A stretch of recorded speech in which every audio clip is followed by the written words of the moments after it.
would be used to build the train, but he does not get the glory for doing the trip. He's stuck in the train yard. He's a tank engine, which basically means that the fuel and the water are nested in the boiler, and which highly restricts the distance this guy can cover. So he literally is trapped in the train yard. And my mom used to say it cleaned up pretty good. From this town, probably got worked out where you're standing. Okay, this was Schmooze Central, and so that's why there was all these seats here on the car. Now the phones didn't work while the train was in motion, but when they got to a depot, they could hardwire it. Okay, they could speak to the engineer through the phone on the wall. And then next up are the 4 bedrooms for the 4 railroad executives. And the first bedroom is the president's bedroom. Okay, so this is how the president of this railroad lived while he was on the road, or the rail, so to speak. Okay.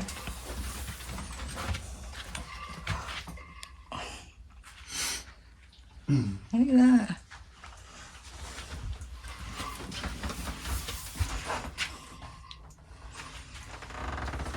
And then we have another bedroom, which also has access to that bath. So this is called the Jack and Jill setup. Okay. Has anyone ever used this for a movie?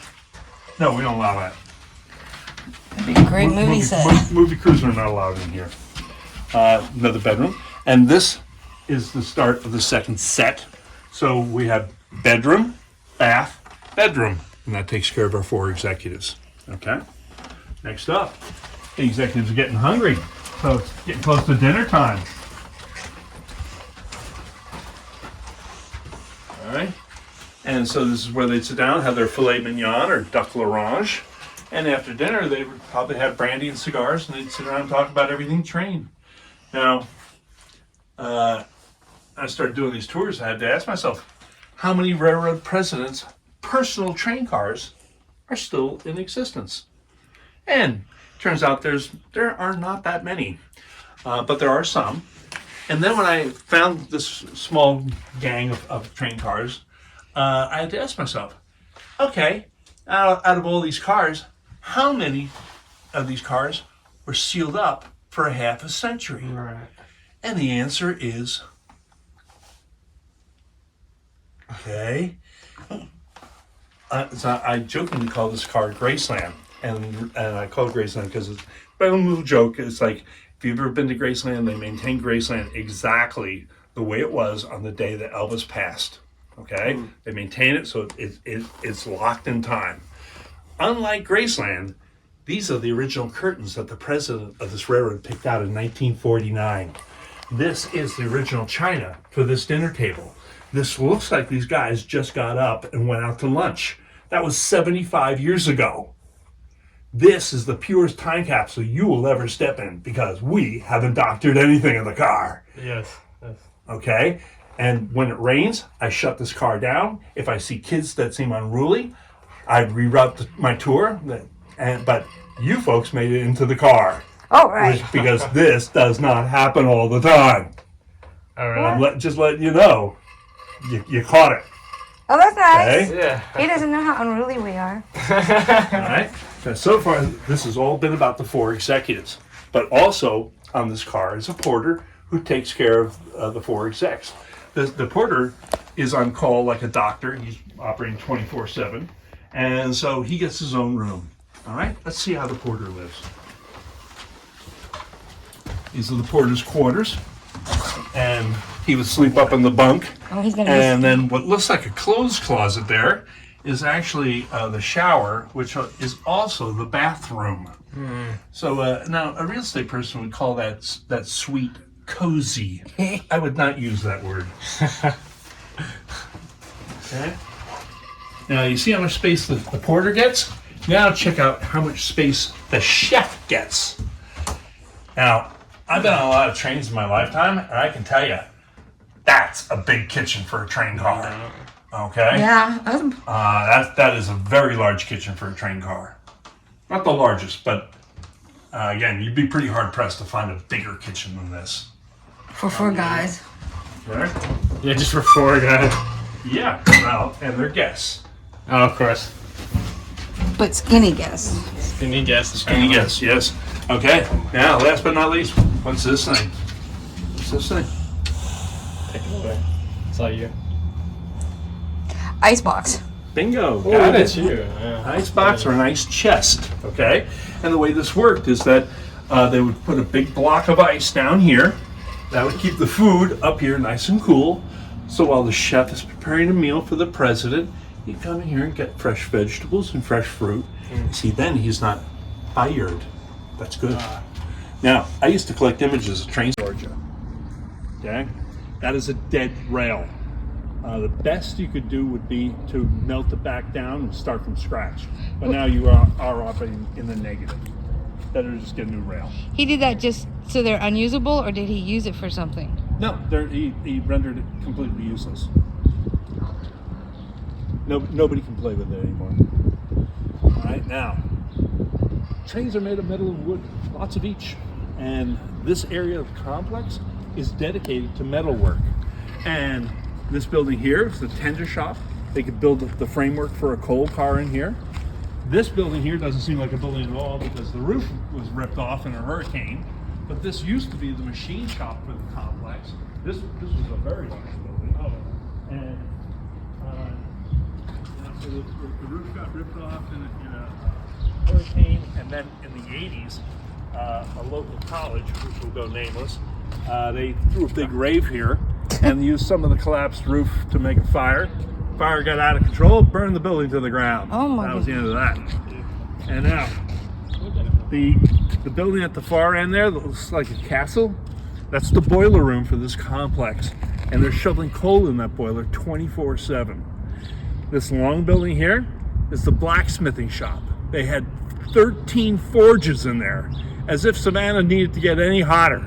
With 13 forges, you can redesignate hell as a vacation spot, because that was one nasty work environment. Same thing with the machine shop here. Furnaces, kilns, and forges. This was a really, really nasty work environment. Now, the railroad made the decision that they're going to use coal as the energy source for this complex.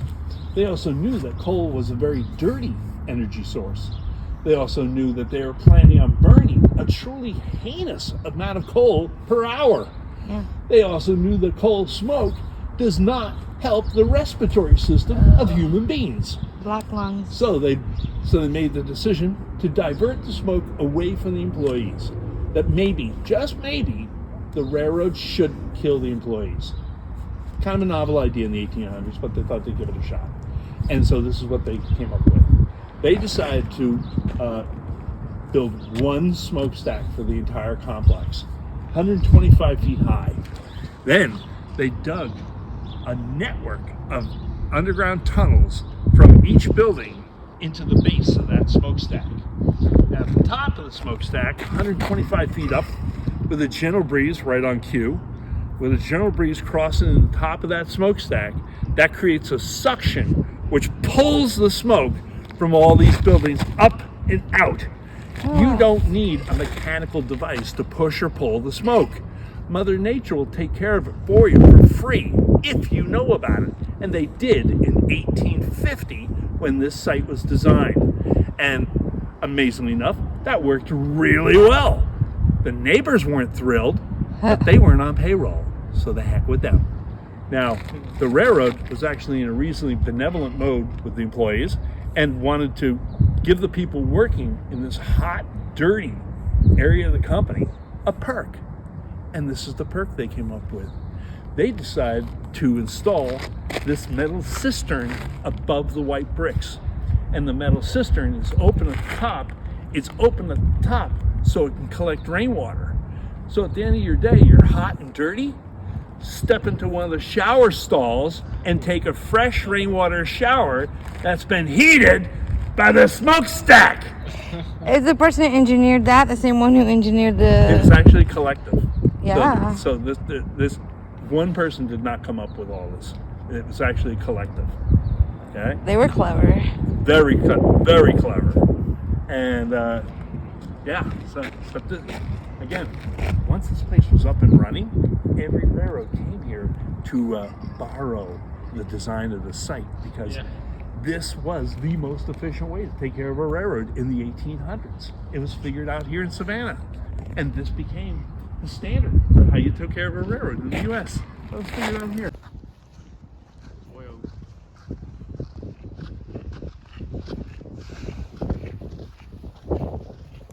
Seems like they could have used it.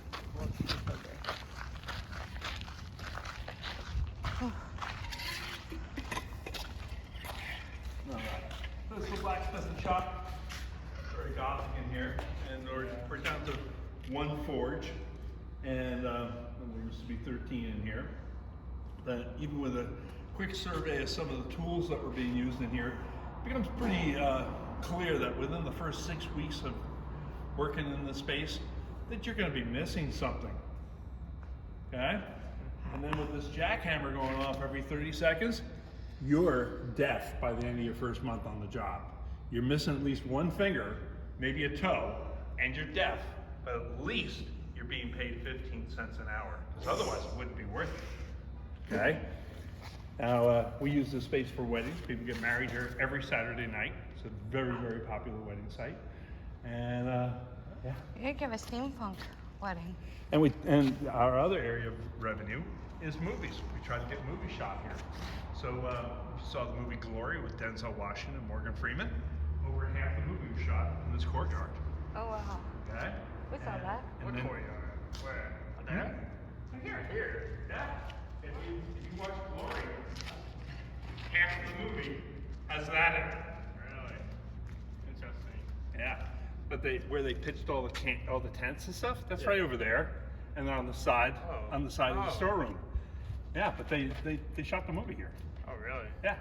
And then 2 years ago, Disney came here to reshoot their live action version of Lady and the Tramp. Because Tramp lives on an old train car at the beginning of the show. And they liked one of ours. So they came here. And then about 18 months ago, we had a horrible, horrible infestation on the property. Terrible infestation of zombies. Turns out that AMC wanted to shoot the entire final season of Walking Dead here.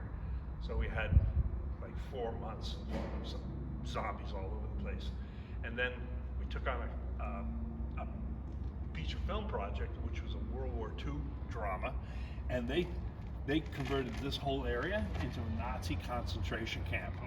And so I show up to work and I got zombies on the left and Nazis on the right. I was like, okay, today's going to be an interesting day. All right? But pretty amazing. Yeah. Pretty amazing. Now, so That's funny.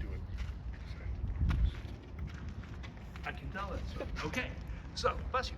So, 1963. Not a great time for Central. Central decides to sell out to Southern Railroad, which will eventually become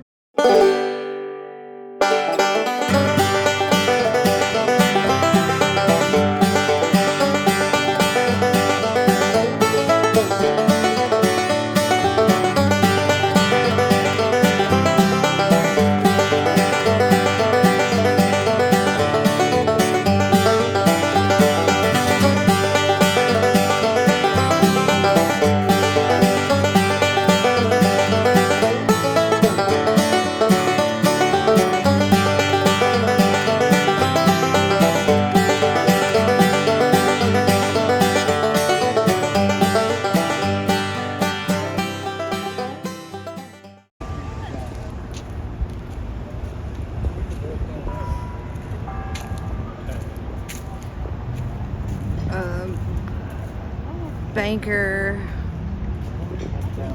Indian. I got a rock.